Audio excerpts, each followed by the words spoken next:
I want to show you guys a free and open source alternative to WhisperFlow. If you don't know what WhisperFlow is, it is a voice dictation app. Let's go ahead and hop into the computer. This is WhisperFlow.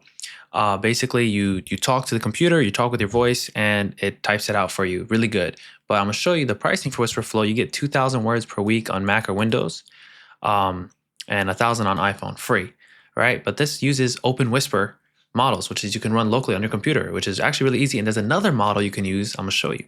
NVIDIA Parakeet, which is really good. So WhisperFlow is $12 a month for unlimited.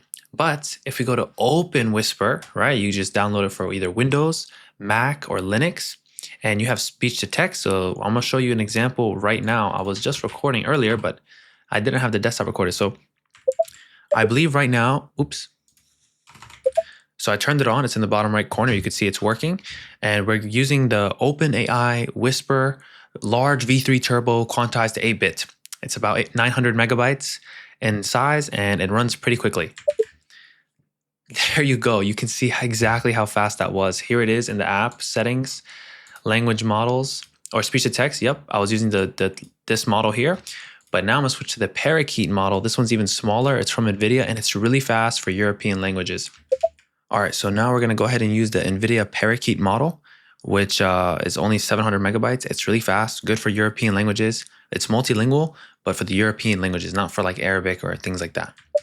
I stop it and we're gonna see how fast it is. Really fast, really good and really fast. So if you're writing code, if you're doing things like that, writing essays, whatever it is you're doing on your computer, writing long things, this is definitely gonna be the best for you because it's free and open source and works on your computer. Let me show you how the app looks like, so I'll give you a quick walkthrough. When you load the app, you're gonna go through a quick walkthrough, but you have home, chat, notes, upload, dictionary. You can add your own names, things like that, things you want the AI to correct. Integrations, which I haven't used any of this. I'm just gonna show you the settings section. If you go to preferences, dictation sound. So if you want to play the sound when you start it, pause media, meeting detection. I turn this off. I don't use this. There's automatic pasting and keep the transcription and clipboard. This keeps your transcription in the clipboard, which is good. Auto hide when idle. So this is this icon here. You could turn this on and when you're idle, it's not going to show it to you. You can put it in the center, the right, the left. If you choose your transcription language as English, all your transcriptions will become in English and it's faster if you leave it at a language that you use, but you also have auto detect if you use multiple languages and you definitely want it to start at login and to start minimized. It does prefer the built-in microphone for your computer, but I chose this NVIDIA broadcast microphone, which I have, which just basically is my Shure mic plus noise reduction. So I think that helps, but you can try different microphones and see what it works. Auto learn from corrections is if you change the word that the transcription pasted for you and you delete it and change it to something else, it can auto learn if you'd like that.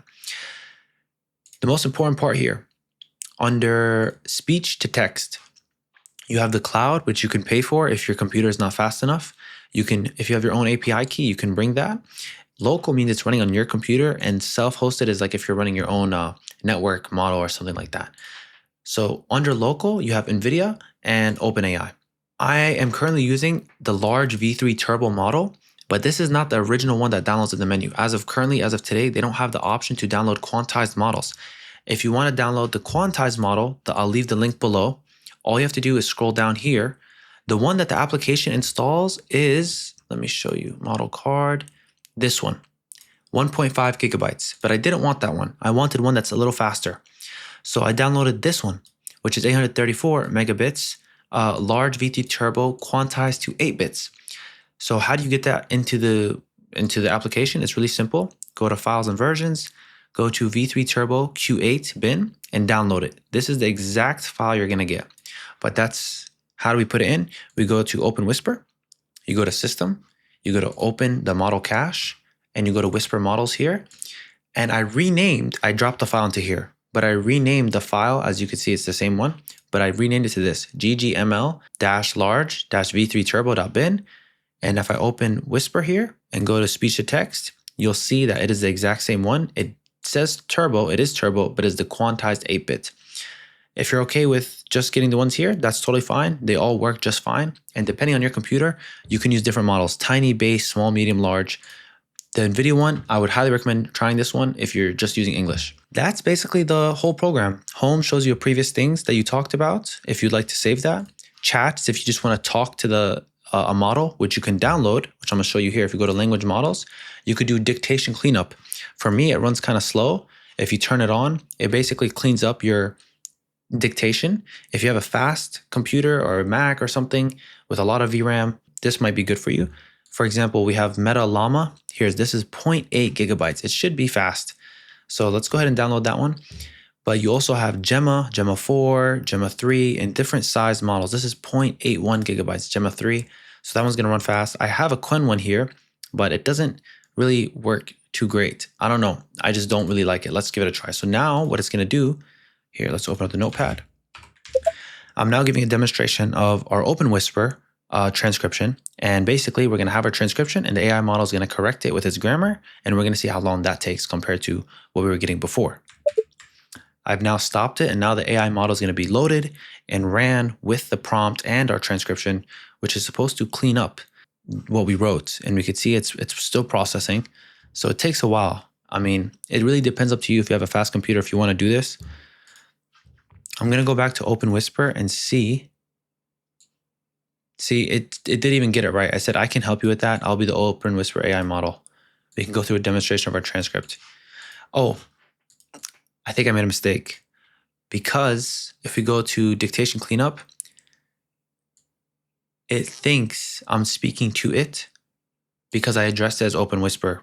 It says in OpenWhisper, it becomes agent mode. It says if OpenWhisper appears in the text. Okay, you know what? Let's change it. Let's change his name. Customize. We'll call it agent name. How do we change the name? Oh, here, chat intelligence. Let's change it to Omega. Save. So now it should just be dictation cleanup. Let's see how that works. So now after we have changed our settings in our application, I don't even want to say the name, we should be able to get the Llama model to clean up our text grammatically, and we'll see how long that takes. So I've go ahead and completed it, and we're going to see how long this takes. I won't follow instructions. Anyway, so this is obviously that's why I don't use that stack. I don't know what's going on with that, but I just keep that off. Dictation cleanup. Anyway, you guys need to know about this. It's called OpenWhisper. All the links will be down below. If you have any questions or if there's anything I missed, let me know and I'll put it in the description or make a new tutorial. But I think that covers everything. Highly recommend you guys use it. And thank you for watching. Hit like and subscribe for more productivity tips and things like that.